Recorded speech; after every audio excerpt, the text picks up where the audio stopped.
Hello.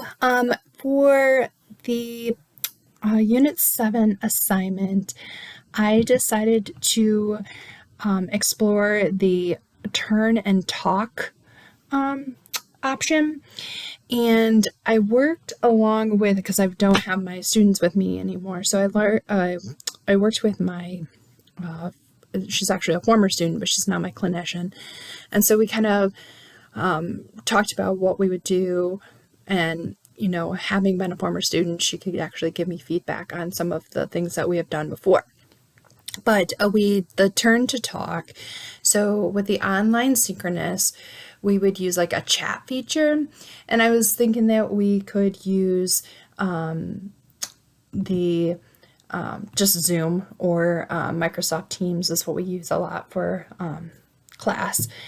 But in the field of medical assisting, just discussion questions are a great way of learning objectives. So I could give the students a scenario, and then they could take turns giving their discussion, like how would they diagnose a condition. Like obviously medical assistants can't diagnose, but like how would they go about helping the provider find the diagnosis and developing appropriate treatment plans. And this promotes critical thinking and problem solving, and they can kind of feed off of each other.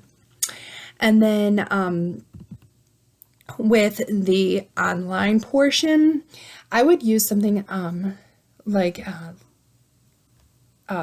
last semester with my own program for the master's program, we used Voxer. And so I was thinking that I could post the scenario online on the Moodle, and I would give them a scenario, and then I would assign them the partner that they would work with, and they could take time and, give each other feedback and